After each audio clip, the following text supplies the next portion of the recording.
ده بقى اول يوم العيد، فايه هنعمل الاكل. طبعا جايبه الرنجه كده ننضفها بقى، ايه نطلعها كده. بسم الله الرحمن الرحيم. اللهم صل على سيدنا محمد. الرنجه هياتي بجيب طبعا ايه الرنجه بتاعتنا. اهم حاجه ان انا اتخلص من الراس، بقطع الراس بتاعتها كده اهي. بسم الله الرحمن الرحيم. اخلص من الراس بتاعتها بقطعها، الراس ملهاش لازمه خالص اهي. احطها كده في الكيسه، والديل من ورا كده اهو. اخلص من الديل بتاعها، افتح الرنجايه كده. اللهم صل على سيدنا محمد. طبعا اي مطروخ اي حاجه فيها بشيلها واحطها على جنب. طبعا المطروخ ما بيتلقحش، المطروخ طبعا جميل جدا اهي اهي. اهم حاجه السلسله بقى بتاعت نفتح الرنجايه بتاعتنا كده. بسم الله الرحمن الرحيم اهي. معلش بقى انا مش لابسه جوانتي لابس وكده، عشان انا بصراحه عندي حساسيه في ايديا. الحاجات دي بتضايقني جدا بالنسبه للجوانتي والحاجات دي. بشيل السلسله كده اهي. شوف الشوك بقى كده بالطريقه دي. احط بقى الرنجه بتاعتنا في الطبق ايه كده على الكيسه. باجي ماسكه طبعا انا شلت الشوك اهو، الشوك كله شلته بالطريقه دي. خلصت من الشوك بتاعها. امسك الرنجايه كده. اللهم صل على سيدنا محمد. انا بقطع الرنجايه نصين اتنين، هي مفيهاش شوك دلوقتي. انا خليت الشوك بتاعها، خليته السلسله شلتها، وبشيل الحته دي رخره اهي كده كده. بقت الرنجايه بتاعتنا مفيهاش اي شوك خالص. بس انا ايه بحاول ان انا اعملها كده اهي. بقطعها بس نصين اتنين اهو، او 4 تنصاص كده بالطريقه دي. واجيب برضو التانية كده. التانية برضو هشيل الراس نفس الحكايه، الراس بتاعتها. احنا بنتخلص من الراس، احنا الراس مبقاش لازم خالص معانا.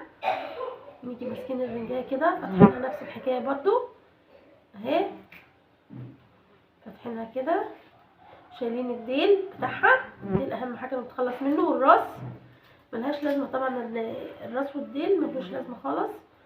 بنفتح الرنجايه بتاعتنا كده ونشيل السلسله اللي هي الشوكه اللي بتبقى في النص، طبعا مش عايزينها خالص. انا ما بشيلش القشر بتاعها، لان القشر بتاعها بصراحه احنا عندنا بناكل القلب بتاع الرنجايه بس، القلب بس، بنسيب الايه القشر ملوش لازمه معانا.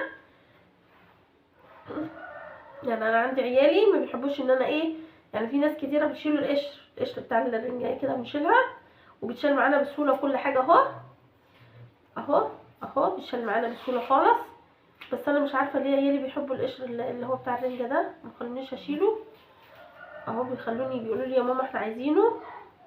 هشيل معاكم واحده برضو، هشيل معاكم ايه الشرايين بتاعه الرنجه. هي بتشال بسهوله ما فيهاش اي حاجه خالص اهي اهي. احنا بنيجي نخليها كده نشيل القشر كده اهو.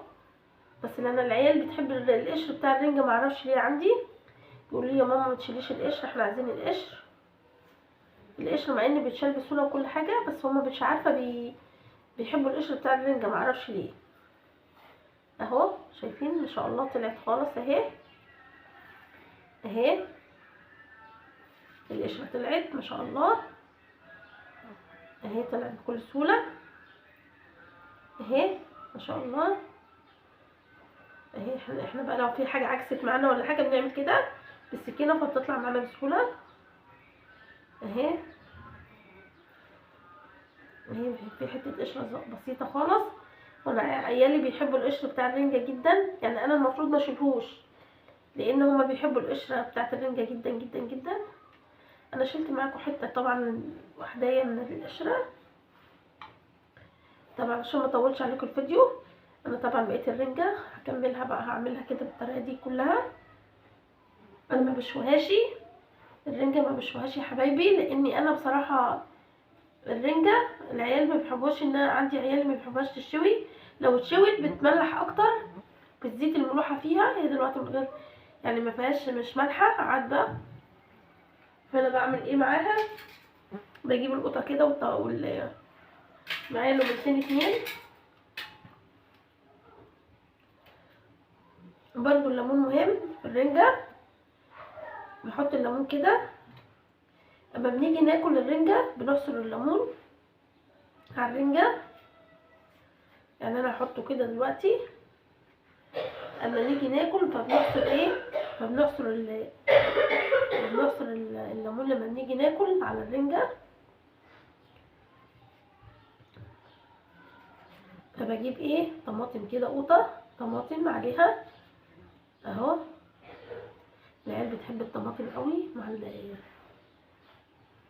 الرنجة. وطبق السلطة مهم برضو، انا عاملة سلطة عاملة سلطة. انا عندي عيالي بيحبوا السلطة مع الرنجة، وبيحبوا الطماطم ياكلوها كده برضو مع الرنجة. فانا بقطعها بحطها بالطريقة دي كده اهي. بسم الله الرحمن الرحيم، بالطريقة دي اهو. واقطع برضو خيار مع الرنجة. الخيار مهم برضو، بياكلوا الرنجة مع الخيار مع الطماطم مع بصراحة يوم العيد ده احنا بصراحة اللي عندنا عيالي ما بيحبوش الفسيخ، احنا ما جبناش فسيخ، جبنا سردين برضو لسه هنعمله. اللهم صل على النبي. طبعا الرنجة اهي مع الخيار ما شاء الله اهو بالطريقة دي كده. وبنجيب طبعا قرن فلفل برضو كده بالطريقة دي. بسم الله الرحمن الرحيم. الفلفل طبعا بيحبوه جدا مع الرنجة، مع الفلفل الاخضر ده بيحبوه جدا مع الرنجة مع الطماطم. النهارده الطبق بتاعنا النهارده المفضل الرنجة مع السردين. طبعا لسه هجيب سردين برضو. كل سنة وحضراتكم طيبين بصحة بسلامة. طبق الرنجة بتاعنا، اللهم صل على سيدنا محمد اهو. طبعا هروح اكمل بقية الاكل النهارده اول يوم العيد. طبعا هيبقى رنجة وسردين، احنا ما بنحبش الفسيخ طبعا، العيال ما بتحبش ريحته خلاص عندنا. فهيبقى رنجة ومع السردين مع طبق السلطة. مهم طبعا طبق السلطة، اللهم صل على سيدنا محمد. طبعا مع يعني اكل شعبي مع بيض مسلوق برضو. يعني النهارده اول يوم العيد، نبقى اول يوم العيد بناكل رنجة سردين بيض مسلوق جبنة بيضة، حاجات ايه الصبح كده على الساعة 10 بنبقى اكلنا المفضل كده الصبح. دلوقتي يا حبايب قلبي عشان متقلش عليكم بقى، كل سنة وحضراتكم طيبين وبخير وبصحة وبسلامة، ويا رب يعني يكون عيد سعيد عليكم كده وعلى الأمة الإسلامية كلها وعلينا كلنا جميعا. وكل سنة وحضراتكم طيبين يا حبايب قلبي بمناسبة العيد الفطر اللي هل علينا النهاردة أول يوم. يا رب يجعله كده عيد سعيد على الأمة الإسلامية كلها وعلينا جميعا. وكل سنة وحضراتكم طيبين، ما تنسونيش في اللايك والاشتراك في قناة هاني من البيت. ودلوقتي أقول لكم السلام عليكم ورحمة الله وبركاته، واسيبكم في رعاية الله. السلام عليكم.